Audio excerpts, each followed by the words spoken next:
crianças na linha de frente. Eles não tinham idade para barbear, mas carregavam fuzis carregados de morte. No verão de 1914, o mundo mergulhou em uma escuridão sem precedentes. A Europa estava em chamas. E o chamado era claro. O Império Britânico precisava de homens para a guerra. Mas o que os registros oficiais tentaram esconder por décadas foi a presença de um exército de sombras. Eram meninos que ainda guardavam dentes de leite. Crianças que trocaram brinquedos por baionetas afiadas. Estima-se que 250 mil menores de idade lutaram nas trincheiras lamacentas da Grande Guerra. Muitos deles tinham apenas 13 ou 14 anos. Sussurra-se que os oficiais recrutadores sabiam de tudo. Eles olhavam para o outro lado, enquanto a mentira era escrita. O patriotismo era uma febre que consumia as ruas de Londres. Cartazes espalhados por toda a cidade gritavam por glória. O rei e a pátria exigiam sacrifício imediato, e os meninos ouviram o chamado com o coração pulsando. Eles queriam ser heróis antes de serem homens. Imagine a cena em um posto de recrutamento empoeirado. Um garoto franzino de olhos azuis e cabelos loiros. Ele se aproxima da mesa com o peito estufado. O oficial pergunta sua idade com um sorriso cínico. O menino responde 19 anos sem hesitar. Mesmo que seu rosto ainda não tivesse um fio de barba.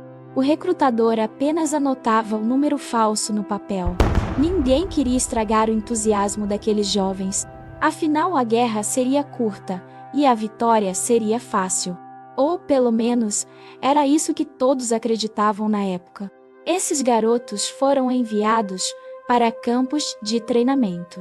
Eles vestiam uniformes que ficavam largos em seus corpos, botas pesadas que machucavam seus pés pequenos, mas eles marchavam com um orgulho que desafiava a lógica. A inocência estava prestes a encontrar o inferno absoluto. O destino final era o fronte ocidental na França. Lá o mistério da glória se transformou em um pesadelão. O cheiro de pólvora e carne queimada preenchia o Arense. As trincheiras eram labirintos de lama e desespero, onde ratos eram maiores que os gatos domésticos. E o som das metralhadoras não parava nunca. Onde estavam os pais desses meninos, naquele momento? Muitas mães desesperadas escreviam cartas para o exército, implorando para que seus filhos fossem mandados de volta. Algumas enviavam certidões de nascimento escondidas, mas a burocracia militar era lenta e implacável. Muitas vezes a carta de resposta chegava tarde demais, apenas para informar que o pequeno soldado havia caído. Um desses casos famosos foi o de Sidney Lewis. Ele se alistou com apenas 12 anos de idade. Sidney lutou na terrível Batalha do Somme, onde o solo se tornou um pântano de sangue humano. Ele operava metralhadoras pesadas sob fogo constante, enquanto seus amigos de escola ainda estudavam matemática. Como uma criança consegue processar tamanha violência? O silêncio das trincheiras era interrompido por gritos. Gritos que não vinham de homens, mas de crianças assustadazãos. Muitos sofriam do que hoje chamamos de estresse pós-traumático. Na época, era apenas conhecido como choque de granada. Eles tremiam incontrolavelmente durante os ataques e choravam chamando por suas mães no escuro da noite. A crueldade da guerra não fazia distinção de idade. As balas alemãs não perguntavam o ano de nascimento. Os gases venenosos sufocavam pulmões, jovens e velhos. O mistério permanece sobre quantos realmente sobreviveram. Muitos voltaram para casa com almas quebradas para sempre. Eles eram homens de 20 anos com mentes de velhos, ou crianças de 15 anos que já tinham visto o fim do mundo. O governo britânico tentou minimizar esses números, dizendo que foram casos isolados de entusiasmo juvenil. Mas as lápides nos cemitérios da França contam outra história. Lápides que mostram datas de nascimento impossíveis. A verdade é que o Império usou sua juventude como bucha de canhão. A glória prometida era uma ilusão feita de fumaça. Aqueles que voltaram nunca mais foram os mesmos. Eles guardavam segredos que nenhum adulto deveria saber. O brilho nos olhos azuis do menino loiro se apagou, substituído por um olhar vazio que encarava o nada. A Primeira Guerra Mundial foi o fim da inocência europeia. E esses soldados mirins foram as maiores vítimas. Eles mentiram para lutar por um país que os deixou partir. Um país que permitiu que crianças morressem em seu nome. A história de Sidney Lewis teve um final raro. Sua mãe conseguiu provar sua idade e ele foi retirado do fronte. Mas milhares de outros Sidney não tiveram essa sorte. Eles jazem sob os campos de papoilas que crescem hoje. Flores vermelhas que lembram o sangue derramado cedo demais. Você consegue imaginar a coragem necessária para tal ato? Ou seria apenas a ignorância da juventude sendo explorada? Os historiadores ainda debatem as motivações reais.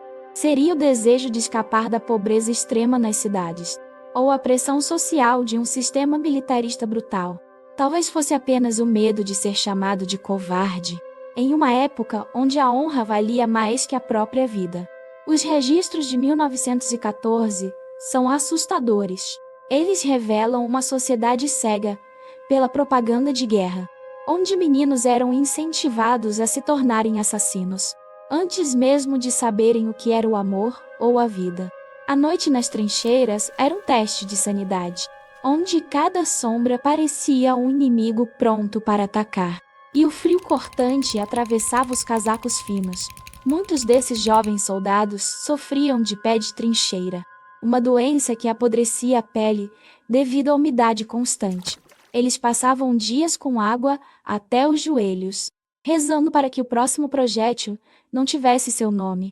A comunicação com as famílias era censurada rigorosamente. Eles não podiam contar o verdadeiro horror que viviam. Escreviam cartas dizendo que estavam bem e alimentados, para não preocupar as mães que esperavam em casa. Mas as manchas de sangue no papel diziam a verdade. O mistério do exército mirim foi guardado por gerações. As famílias sentiam vergonha ou uma dor profunda demais para falar sobre os filhos que nunca voltaram, ou sobre aqueles que voltaram e nunca mais falaram. O trauma era uma ferida aberta que nunca cicatrizava. Muitos desses veteranos mirins tiveram vidas curtas. Seus corpos estavam debilitados pelos gases e pela fome, e suas mentes estavam presas no ano de 1916, onde o tempo parou no meio de uma carga de infantaria. A história nos ensina que o sacrifício tem limites, e que o custo da guerra é sempre pago pelos mais jovens. Hoje olhamos para as fotos amareladas daqueles meninos e vemos rostos que poderiam ser de nossos irmãos ou filhos. A pergunta que fica é como permitimos que isso acontecesse, e se estamos prontos para impedir que se repita. O exército de crianças britânico é um fantasma do passado, que ainda vaga pelas ruínas das velhas fortificações, sussurrando sobre uma glória que nunca encontraram, e sobre uma infância que lhes foi roubada brutalmente. Pense no garoto loiro que mencionamos no início. Ele sobreviveu apenas para enterrar todos os seus amigos. Ele se tornou um homem aos 13 anos de idade, carregando o peso do mundo em seus ombros frágeis. A Primeira Guerra Mundial não foi apenas uma luta entre nações. Foi um crime contra a própria humanidade e sua linhagem. Milhares de linhagens familiares foram interrompidas ali, em buracos cheios de lama e arame farpado. A verdade macabra é que o sistema precisava de números, e não se importava se esses números tinham sonhos ou medos. A burocracia do exército era uma máquina de moer gente, que aceitava qualquer um que pudesse segurar um rifle, mesmo que o rifle fosse mais pesado que o próprio soldado. As histórias de bravura escondem uma tristeza infinita, de meninos que morreram chamando por suas bonecas ou brinquedos, em um momento de delírio antes do último suspiro. A realidade das trincheiras era cruel e sem poesia. Era um lugar onde a esperança morria em poucos dias, e onde a maturidade chegava através do terror puro. O legado desses soldados mirins é um aviso eterno sobre os perigos do nacionalismo extremo e da cegueira. Eles foram as testemunhas silenciosas de um massacre, cujos detalhes ainda estão sendo descobertos em arquivos. Cada diário encontrado revela uma nova camada de horror, e cada fotografia nos faz questionar nossa própria moralidade. A mentira de 1914 continua viva, nas páginas esquecidas dos livros de história oficial, mas aqui nós trazemos a verdade à tona sem filtros, pois a memória desses meninos merece ser respeitada. Eles não eram apenas soldados em um tabuleiro de xadrez. Eram seres humanos com um futuro que lhes foi negado. O desfecho dessa história é um nó na garganta de um mundo que escolheu a guerra em vez de seus filhos, e que até hoje tenta justificar o injustificável. A próxima vez que você vir uma papoila vermelha, lembre-se do menino de 12 anos que nunca voltou. Ele deu tudo o que tinha por uma mentira bem contada, e sua voz ainda ecoa nos campos de batalha da França, pedindo para que nunca nos esqueçamos do que houve ali. A história é um espelho, onde vemos nossos piores reflexos, e o exército de crianças é a imagem mais nítida disso. Que o sacrifício deles sirva para que nenhuma criança tenha que mentir a idade para morrer em um buraco. A glória não está na guerra, mas na preservação da vida. E esses meninos aprenderam isso da forma mais dura possível. Eles são os heróis trágicos de uma era de loucura, cujas vidas foram apagadas antes mesmo de começarem. O mistério dos soldados mirins britânicos é uma ferida que a história ainda não conseguiu fechar, e que nos obriga a olhar para trás com profunda tristeza, pois o preço da liberdade foi pago com inocência.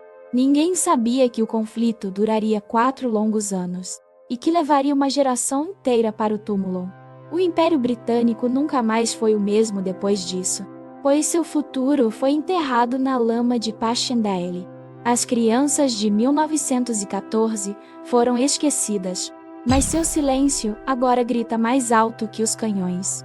Revele essa verdade para que o mundo nunca mais durma sobre o destino daqueles que foram cedo demais para a luz. O mistério termina aqui, mas a reflexão deve continuar, pois a história se repete para aqueles que a ignoram. Honre a memória dos pequenos grandes soldados, que enfrentaram o inferno com coragem de gigantes, mesmo sendo apenas crianças perdidas na tempestade. Se você acredita que essa história precisa ser lembrada, se inscreva no canal e deixe seu comentário.